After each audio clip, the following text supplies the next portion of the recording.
여러분 양갱이 아시죠? 아마 요즘 아이들은 잘 모르지만 옛날 분들은 이 양갱이를 다 알 거예요. 한국의 베이비붐 시대에는 평균적으로 단 것을 좋아합니다. 연세가 좀 드신 분들은 단 음식을 좋아해요. 그래서 양갱이를 싫어하는 사람은 별로 없습니다. 예전에는 굉장히 귀했어요. 요즘에 아이들은 뭐 그다지 좋아하지 않죠. 잘 알지도 못하고 또 식감도 그렇게 좋지 않습니다. 그런데 최근 밤 양갱이라고 하는 노래가 히트를 쳐요. 우리는 잘 모르죠. 그런데 밤 양갱이라는 노래가 나와서 젊은 사람들 가운데에서 굉장히 히트를 쳤습니다. 그러면서 이제 우리가 흔히 MZ 세대라고 하죠. MZ 세대들이 이 양갱이를 찾기 시작해요. 이 노래가 히트가 되면서 크리스찬 버전까지 나왔습니다. 교회 버전이 나왔다는 얘기예요. 여러분들이 한번 나중에 인터넷을 찾아서 한번 들어보세요. 가사가 얼마나 의뢰스러운지. 가사 가운데 주여 3찬까지도 언급이 됩니다. 요즘 흔히 공감 능력이 떨어지면 노굿이라고 이야기를 하죠. 세대 차이는 결국 어디에서 차이가 나느냐? 공감 능력의 차이가 바로 세대 차이를 보여주죠. 보통 우리가 세대 차이 하면 대표적인 게 라떼라고 하죠. 라떼는 옛날에는 이랬는데 요즘에는 이렇다. 요즘 세대들 잘 이해하지 못할 때 많이 쓰는 말이 라떼는 이란 말에서 많이 써요. 또 하나는 우리가 성격을 빼놓을 수가 없습니다. 우리가 공감 능력이 떨어지는 것이 아니라 성격상 그럴 수도 있다는 것이죠. 우리가 보통 MBTI에서 T형, F형 이렇게 이야기를 해요. 여러분들도 한번 생각해 보세요. 나는 어떤 형인가? 나는 공감을 잘하는 형인가? 아니면 목적 중심인가? 어떻게 할 수 있냐면 이런 겁니다. 어떤 사람이 찾아왔어요. 상담을 하는데 이런 이야기를 합니다. 요즘 너무 우울해서 빵을 많이 사 먹었습니다. 이제 그런 이야기를 하면 F형 공감을 잘하는 사람들은 아유 얼마나 우울하셨어요. 뭐 힘든 일이 있으셨나 봐요. 이제 이렇게 대답을 하죠. 그런데 이제 T형들은 우울한데 왜 빵을 사 먹어? 이렇게 이야기를 해요. 아니 우울하면 교회 가서 기도를 해야지 왜 빵을 먹어? 이렇게 이야기해요. 요거를 이제 바꾸면 여러 가지 상황에 그대로 대입이 돼요. 힘들어서 바람 쐬러 저 바닷가 갔다 왔다. 그러면 이제 F형은 그렇구나 힘들구나. 그래서 그렇게 머리 좀 식혀야지 마음을 좀 이렇게 진정해야지. 근데 T형은 아니 힘든데 왜 쏘다다녀? 왜 쏘다다녀? 이제 이렇게 이야기를 해요. 예, 이것은 뭐 누가 틀리다이가 문제가 아닙니다. 그 사람의 성격일 수 있죠. 저도 이런 질문을 받으면 어느 형에 가까운가 이렇게 보면 T형에 가까워요. 아니, 힘들면 왜 빵을 먹어? 우울한데 왜 빵을 먹어? 하나님 앞에 나 기도를 해야지. 약간 요쪽에 좀 가까운 것 같아요. 우리가 이제 꼰대라는 말을 많이 쓰죠. 꼰대라고 불리는 이유는 다른 게 아니더라고요. 공감 능력이 떨어지면 꼰대 소리를 듣게 됩니다. 그런데 하나님은 어떠실까요? 여러분 하나님은 T형일까요? F형일까요? 우리가 성경을 통해서 이렇게 가만히 살펴보면 하나님은 정말 우리와 공감해 주세요. 우리를 인정하시고 우리를 위로하시고 우리의 삶에 공감하시는 분이 하나님이십니다. 그것은 우리가 은혜가 충만하고 믿음으로 살아갈 때뿐만 아니라 그렇지 못할 때에 우리가 방황할 때에도 하나님 내 편에 서 계시고 내가 힘들고 가슴 아파하고 눈물을 흘릴 때에도 여전히 하나님은 내 편이 되어주시는 분이죠. 그래서 성경은 그 주님과 함께 어떻게 이야기하죠? 그 하나님과 동행하라, 동행하라. 그 하나님과 믿고 함께 가라. 그렇게 공감 능력이 뛰어나신 하나님과 함께하면 우리의 짐을 그분께 다 내려놓을 수 있다. 그렇게 성경은 우리에게 말씀하죠. 현대 문명의 특징 가운데 하나가 익명성입니다. 익명성은 무엇이냐? 어떤 행위의 주체가 드러나지 않는 거예요. 누가 했는지 잘 몰라.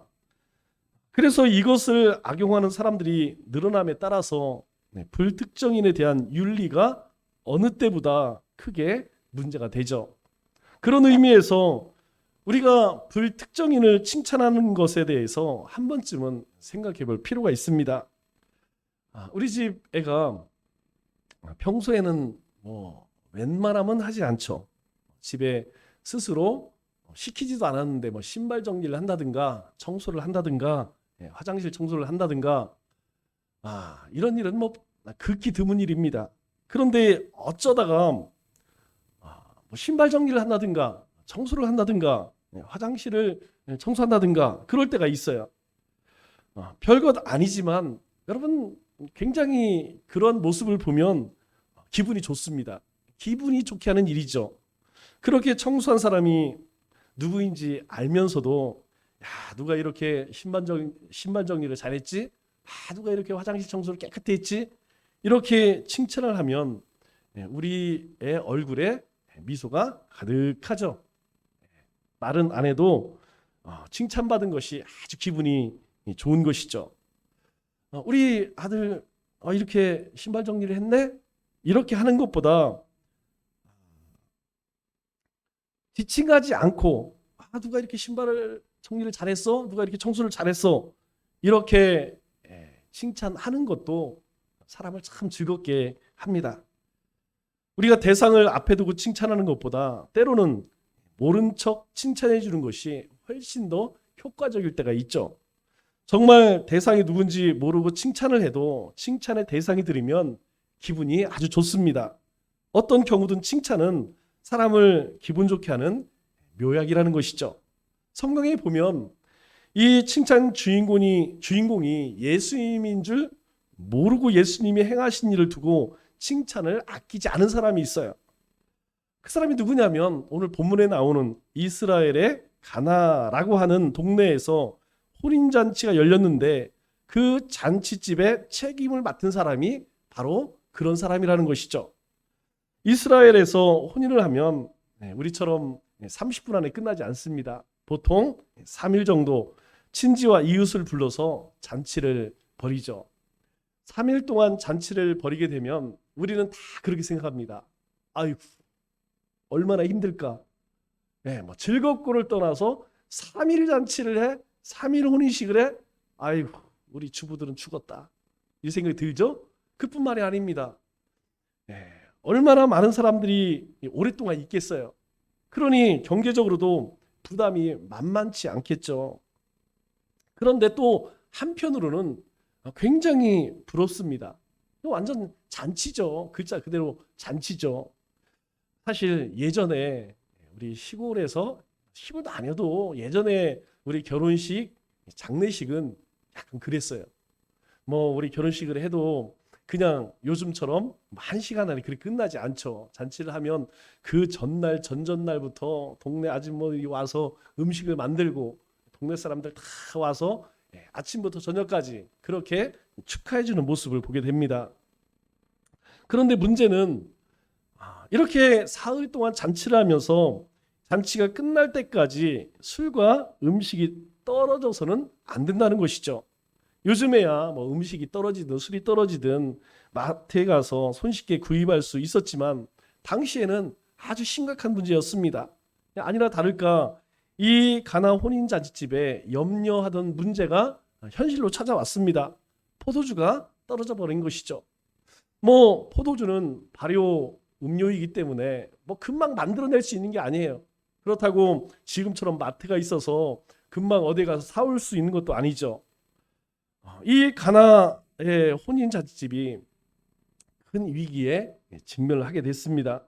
그런데 때마침 예수님의 어머니 마리아가 이 잔치집과 친분이 있었는지 예수님과 함께 들렸다가 이 딱한 사정을 듣게 되죠. 3절 말씀을 보니까 이렇게 이야기합니다. 포도주가 떨어진지라. 그때 예수님의 어머니가 예수님에게 부탁을 하죠. 저들에게 포도주가 없다 하니. 예수님 어머니가 그냥 모른 척할 수 있었지만 아는 사람이었기 때문에 그것을 보면서 누구에게 이야기하느냐? 예수님에게 이야기를 하죠. 왜 얘기했을까요? 뭔가 도움을 좀 받고 싶었죠. 다른 사람 몰라도 예수님이 누구인지 이 마리아는 잘 알고 있었기 때문입니다. 그런데 예수님은 황당한 대답을 하십니다. 4절 말씀을 보니까 여자여 나와 무슨 상관이 있나이까? 여자여 하니까 조금 우리말로 하니까 이상하죠? 어머니란 뜻이죠. 어머니, 이게 나하고 무슨 상관입니까? 이 집에 술 떨어진 거하고 나하고 무슨 상관입니까? 라고 하면서 내 때가 아직 이르지 아니하였나이다. 이렇게 이야기해요.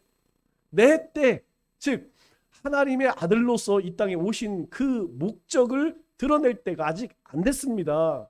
그렇기 때문에 저는 저에게 부탁하지 마십시오. 이런 의미죠. 지금 때가 아니니까 제가 나설 때가 아닙니다. 이렇게 거절을 합니다. 그럼에도 불구하고 이 마리아는 5절 말씀 보니까 이렇게 이야기를 합니다. 그의 어머니가 하인들에게 이르되 너에게 무슨 말을 하든지 그대로 하라. 아니 예수님께서는 하기 싫어요. 지금 할 때가 아닙니다. 아직 때가 아니라니까요. 거절을 했음에도 불구하고 예수님의 어머니 마리아는 하인들에게 막무가내로 부탁을 하죠. 너에게 무슨 말씀을 하시든지 그대로 해. 이분이 뭘 얘기를 하든 간에 다 그대로 해. 결국 예수님은 하인들을 시켜서 6 항아리의 물을 가득 붓게 하죠. 그리고 그 물을 떠서 잔치를 주관하는 책임자에게 갖다 주라고 그렇게 말을 합니다. 하인들은 그저 시키는 대로 순종하게 되죠. 7절 8절 말씀을 보니까 이렇게 이야기합니다. 예수께서 그들에게 이르시되 항아리의 물을 채우라. 그랬더니 아기까지 가득 채웠습니다. 그리고 나서 이제는 떠서 연회장에게 갖다 주라. 이 잔치를 베풀리는 최고 책임자에게 갖다 주라. 그랬더니 갖다 주었더라. 그렇게 이야기를 하죠. 놀라운 일이 벌어집니다. 잔치를 주관하는 사람이 이 물잔을 받아 마시는 순간 6 항아리의 물이 모두 포도주로 바뀌게 됩니다. 그리고 이 사건이 예수님께서 첫 번째로 일으킨 기적이다라고 그렇게 말씀을 하죠. 그런데 우리가 여기서 주목해야 할 한 가지가 있어요. 그것이 무엇이냐면 만일 예수님이 이 집에 있지 않았다면 어떻게 되었을까요?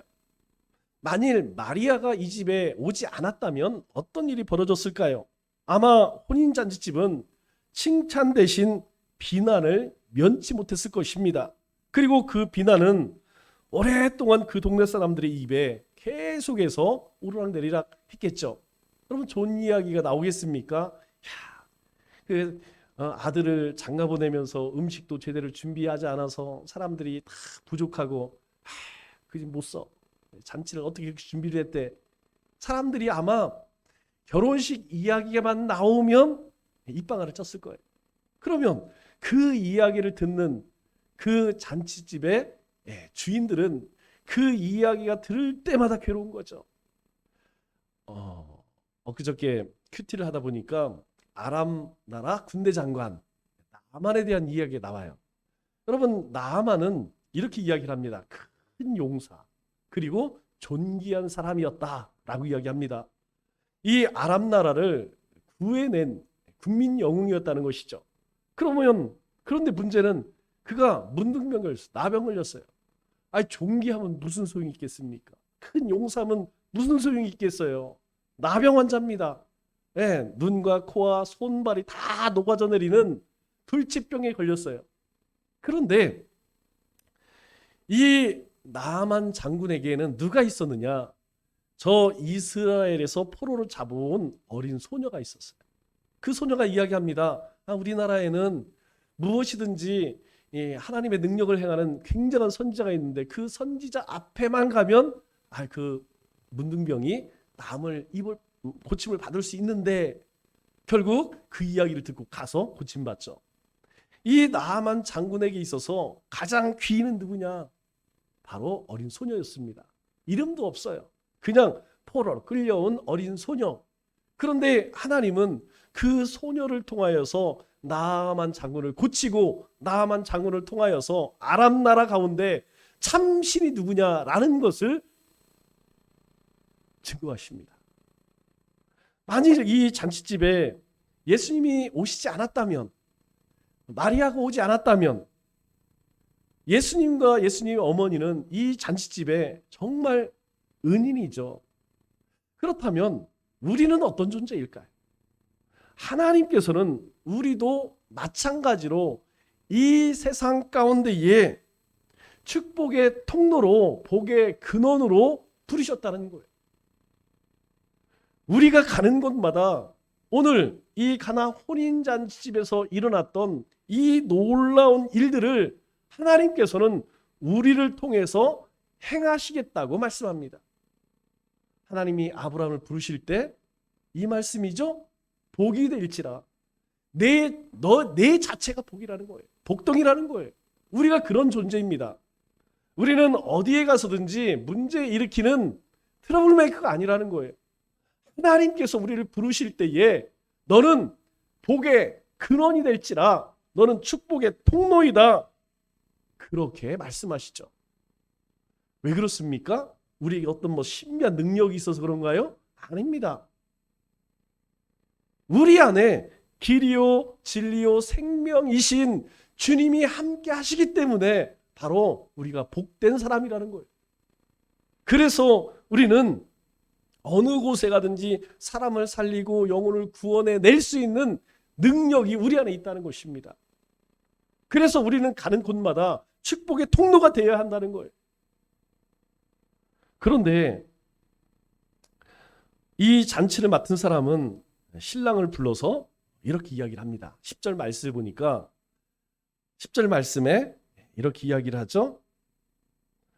말하되 사람마다 먼저 좋은 포도주를 내고 취한 후에 낮은 것을 내거늘 그대는 지금까지 좋은 포도주를 두었도다. 이 말의 의미가 뭐겠어요?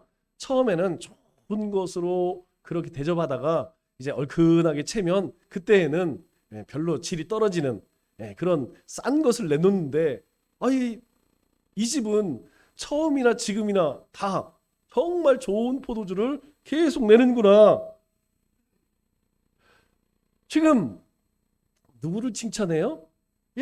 그 잔치집 그 준비한 그 신랑을 향해 칭찬하는 거예요. 그런데 정작 칭찬받아야 할 분은 누굽니까? 예수님이죠. 정작 칭찬을 받아야 할 분은 예수님인데 신랑이 대신 칭찬을 받습니다. 그러나 그 칭찬은 어떤 특정인을 두고 하는 칭찬이 아니라는 것이죠. 이 잔치를 연 이 집안 전체를 향한 칭찬이라는 것입니다. 여러분, 그리스도인이 왜 빛된 삶을 살아야 할까요? 우리가 왜 세상에 빛으로 소금으로 살아야 할까요? 그렇게 살면 우리 한 사람 한 사람이 그렇게 살면 세상은 우리를 칭찬하지 않습니다. 누구를 칭찬하느냐? 하나님을 칭찬해. 우리가 하나님의 말씀을 쫓아 살면 사람들은 하나님 믿는 사람은 저렇구나. 교회는 그렇구나. 예수 믿는 사람들은 뭔가 다르구나 라고 하나님께 영광을 돌려요. 그런데 반대로 내가 그렇게 살지 못하면 나를 비난하면 참 좋지만 나를 비난하지 않습니다. 예수 믿는 것들이, 교회 다닌다고 하는 것들이 참 이상하죠? 그냥 나 하나 칭찬하고 나 하나 비판하면 좋겠는데 사람들은 그렇게 말하지 않아요. 내가 하나님 기뻐하시는 살면 하나님의 영광이 드러나고 교회가 세움을 받습니다. 내가 그렇게 살지 못하면 나 비난하면 좋은데 나를 비난하지 않고 하나님을 조롱하고 하나님을 모독하고 하나님 욕해요. 이 칭찬은 신랑은 물론 신랑의 가족들도 하인들도 예수님의 모친 마리아도 기분이 좋았을 것입니다. 예수님 역시 기분이 좋았을 것입니다. 우리가 불특정인을 칭찬하면 모든 사람들이 다 좋아진다는 거예요. 그것이 모르고 하는 칭찬의 가장 큰 장점이라는 것이죠. 그런데 우리가 대상을 모르고 하는 칭찬은 단지 칭찬의 기술 문제가 아니라는 것입니다. 칭찬하는 그런 어떤 스킬이 있어서 못하는 것이 아니라는 것이죠. 즉, 칭찬할 마음이 없는 사람은 남을 칭찬할 수 있을까요? 라는 것입니다. 내 마음에 근본적으로 칭찬할 마음이 없으면 칭찬하고 싶어도 칭찬을 할 수 없다는 거예요. 제가 목회를 하면서 황당한 일들을 많이 겪죠. 그 가운데 하나가 무엇이냐면 바로 이것이에요. 여러분, 칭찬을 하면 그것을 축복해줘야 되는데 칭찬을 하면 비난을 해. 여러분, 몇 년 전에 우리 가운데 있었던 일이에요. 여러분, 칭찬하면 야, 나도 도전을 저렇게 살아야지. 나도 칭찬받는 인생을 살아야지. 이것이 다 정상적인 반응이죠. 그런 칭찬을 하잖아요. 왜 저 사람을 칭찬해? 목사님 왜 저 사람만 편해요 그래? 뭐 싸움이 일어나. 칭찬을 못 하겠어. 하고 싶어도 못 해. 왜 그럴까요? 다른 것이 아니고 우리 마음 가운데에 우리의 마음이 어그러져서 그래요. 우리의 마음이 삐딱해져서 그렇다는 것이죠. 저 사람에 비해서 내가 훨씬 나은데 왜 나는 칭찬 안 해주고 저 사람만 칭찬해? 그게 나는 기분이 나빠. 그 얘기 아니겠어요? 여러분, 칭찬 기술보다 더 중요한 것은 칭찬할 마음을 갖는 게 중요하다는 거예요.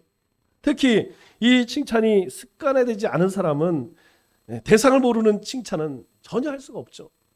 알지도 못하는 사람, 누가 했는지도 모르는데 칭찬을 하겠습니까? 왜요? 내가 저 사람을 칭찬해 저 사람에게 뭘 받아요? 보답을 받잖아요. 내가 저 사람을 높여주면 저 사람에게서 나에게 뭔가 좀 떨어질 게 있잖아요. 그런데 누가 했는지도 모르는데 칭찬은 나한테 돌아올 게 없으니까 여러분 잘하지 않아요. 이것은 자기도 모르게 칭찬하는 습관이 뵌 사람만이 할 수 있다는 것이죠. 이 칭찬 습관을 가진 사람은 평소에 어떨까요? 다른 사람을 자신보다 낮게 여깁니다. 또 남이 알아주지 않아도 선을 행한다는 것이죠. 왜 그럴까요? 주님의 마음을 품고 있기 때문이죠. 주님께서 우리와 함께 하시기 때문에, 주님의 마음을 품고 있기 때문에 알아주든 안 알아주든 그렇게 행하는 것이죠. 그래서 이 칭찬 습관도 기술의 문제가 아니라 마음의 문제라는 것입니다. 결국 신앙의 문제이고 거듭남의 문제라는 것입니다. 왜 그럴까요? 여러분, 본질적으로 우리의 마음속에 뭐가 있을까요? 우리의 마음속에는 악한 본질이 있습니다. 죄의 본성이 있다는 것이죠. 그래서 모든 사람들은 기본적으로 여러분 악하고 죄 가운데 머물기를 원합니다. 여러분, 우리는 겉으로는 어떻습니까? 전혀 그런 척 하지 않죠. 그렇게 행하면 사람들이 나를 대하는 태도가 다르니까 우리는 다 겉으로는 선한 척하지만 여러분, 우리 내면은 그렇습니까? 우리의 내면은 그렇지 않다는 거예요. 그런데 우리 가운데 예수님이 찾아오셨어요. 그 예수님을 통하여서 우리가 새로운 존재가 되었습니다. 새로운 피조물이 되었다는 거예요. 거듭난 인생을 산다는 것입니다. 그렇기 때문에 이제는 달라졌다는 거예요. 이제는 비난하는 것이 아니라, 정죄하는 것이 아니라, 우리 눈에 보이는 것은 악한 것이, 잘못한 것이 보여지는 것이 아니라 뭐가 보여져요? 긍정적이고 칭찬이 보여진다는 것입니다. 이것이 예수님 만난 사람들의 삶의 변화라는 것이죠. 우리 마태복음 25장에 보면 최후의 심판에 대한 비유의 말씀이 나옵니다. 최후의 심판날에 모든 민족이 양과 염소로 구분되어서 양은 오른쪽에, 염소는 왼편에 놓이게 됩니다. 그러면 여기에서 목자는 누구를 의미할까요? 당연히 예수님이죠. 그리고 양은 의인, 그리고 염소는 악인들을 상징합니다. 여러분, 마지막 때에 목자가 나누어요. 어떻게? 오른쪽으로는 양이 가고 왼쪽으로는 염소로, 그렇게 나눈다는 것입니다. 그때 예수님께서 오른편에 있는 사람들에게 이런 말씀을 하세요. 우리 마태복음 25장 35절 36절 말씀을 보니까 그들에 대해서 내가 줄일 때 너희가 먹을 것을 주었고 목마를 때에 마시게 하였고 나그네 되었을 때 영접하였고 헐벗을 때에 옷을 입혔고 병들었을 때에 돌보았고 옥에 갇혔을 때에 와서 보았노라. 그랬더니 의인들은 뭐라고 대답하냐면 아니 주님 저희가 언제 그런 일을 했습니까? 그렇게 자신들의 선행을 감춘다는 것이죠. 그런 그들에게 예수님께서 40절에 뭐라고 말씀하시느냐? 내가 진실로 너에게 이르노니 너희가 여기 내 형제 중에 지극히 작은 자 하나에게 한 것이 곧 내게 한 것이니라. 이렇게 말씀하세요. 네가 길 가다가 저 장애가 있는 사람, 그 사람 휠체어를 밀어준 것, 그리고 먹을 것이 없어서 구걸하는 그에게 그때 500원짜리 하나 던져준 것, 그리고 슬퍼서 눈물을 흘리고 괴로워하는 그 등을 두드려진 것, 그리고 네 지체들이 힘겨워할 때에 네가 그들을 위해 기도한 것, 그것이 나에게 한 것이다. 주님이 그렇게 말씀하세요. 그런데 악인들은 어떨까요? 악인들은 이렇게 이야기를 합니다. 우리가 언제 주님을 위해서 그런 일을 하지 않았습니까? 우리는 주님을 위해서 다 했습니다. 44절에 이렇게 이야기하죠. 주여 우리가 어느 때에 주께서 줄이신 것이나 목마른 것이나 나그네 된 것이나 헐벗으신 것이나 병드신 것이나 옥에 갇히신 것을 보고 공양하지 아니하였습니까? 아니 우리가 언제 그랬어요? 우린 다 했잖아요. 우리 다 했어요. 예배도 드리고요, 기도도 하고요, 헌신도 하고 밥도 하고요, 봉사도 하고 다 했어요. 그런데 예수님은 이들에게 이렇게 말씀하세요. 45절에 보니까 내가 진실로 너에게 이르노니 이 지극히 작은 자 하나에게 하지 아니한 것이 곧 내게 하지 아니한 것이니라. 예수님 말씀 그거예요. 너 엊그저께 길을 가다가 그 사람, 그 엎어진 사람 비웃었잖아. 그 장애가 있는 사람, 너 그 사람에게 너 어떻게 했어? 구라는 그 사람에게 대해서 어떻게 했어? 네 주변에 그렇게 눈물을 흘리고 괴로워하고 힘겨워하는 그 사람들에게 너 어떻게 했어? 너 아무 관심 없었잖아. 그 사람들에게 하지 않은 것, 그게 곧 나에게 하지 않은 것이야 라고 이렇게 말씀하세요. 그들은 열심히 예수님을 위해 살았다고 생각했지만 실제로는 예수님을 위해서 한 것이 아무것도 없다는 것입니다. 오히려 자신도 모르는 사이에 예수님의 뜻과 역행하는 삶을 살았다고 주님이 말씀하세요. 이 비유는 보잘것없는 사람이라 할지라도 소홀히 대하지 않고 친절을 베푸는 것, 그것이 곧 예수님께 하는 사실이라는 것을 우리에게 말해주고 있어요. 여러분, 이 말의 의미는 모르는 사람을 칭찬하는 일은 모르는 사람에게 칭찬을 베푸는 마음의 소유자가 아니면 결코 가능하지 않다는 것을 보여줍니다. 결국 같은 의미의 이야기라는 것이에요. 모르는 사람에게 베푸는 친절이 예수님께 하는 것이라면 모르는 사람을 칭찬하는 것은 예수님을 칭찬하는 것이라는 것입니다. 그럴 때에 바로 주님을 높이고 자랑하고 주님의 영광이 드러나는 것이라는 거예요. 왜 그렇습니까? 우리 마태복음 6장 3절 말씀을 보니까 이렇게 말씀합니다. 너는 구제할 때에 오른손이 하는 것을 왼손이 모르게 하여. 너희가 하는 것 아무도 몰라도 괜찮다는 거예요. 그러나 누가 보신다는 것입니까? 하나님이 보고 계시다는 거예요. 너희가 오른손으로 무엇인가 했다고 하면 어떻게 할 수 있었느냐? 바로 너희의 마음을, 너희의 심령을 변화시킨 것이 누구냐는 거예요. 우리는 본래 베풀 수 있는 사람들이 아닙니다. 우리는 소유하기를 원하는 사람들이에요. 그런데 베풀고 나눌 수 있었던 것은, 누군가에게 손을 뻗을 수 있었던 것은 하나님의 은혜가 우리 가운데 임했기 때문이라는 것이에요. 그렇기 때문에 그 상이 하나도 떨어지지 않는다는 것입니다. 하나님이 다 기억한다는 것이죠. 그래서 우리에게 대가 없이 선을 행하라고 이야기합니다. 누가 알아주지 않아도 우리에게 그렇게 행하는 것이 마땅하다고 말씀합니다. 왜 의롭게 살아야 할까요? 왜 진실하게 살아야 할까요? 왜 믿음으로 살아야 할까요?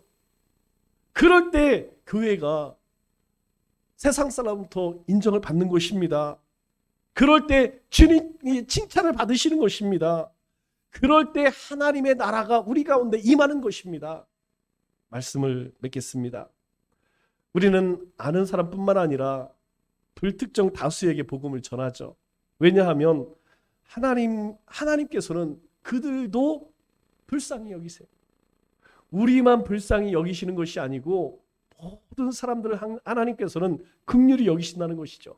그렇기 때문에 우리는 우리끼리 또는 아는 사람에게만 친절을 베풀고 선을 행하는 것이 아니라 모든 사람들을 배려하고 그들에게 친절을 베풀고 선을 행해야 한다는 것입니다. 이 한 주 이 진리의 풍성함 가운데에서 우리의 삶의 주변 모든 이들에게 복음의 풍성함과 기쁨을 함께 나누는 우리 믿음의 권속구 되시기를 주님의 이름으로 축원합니다.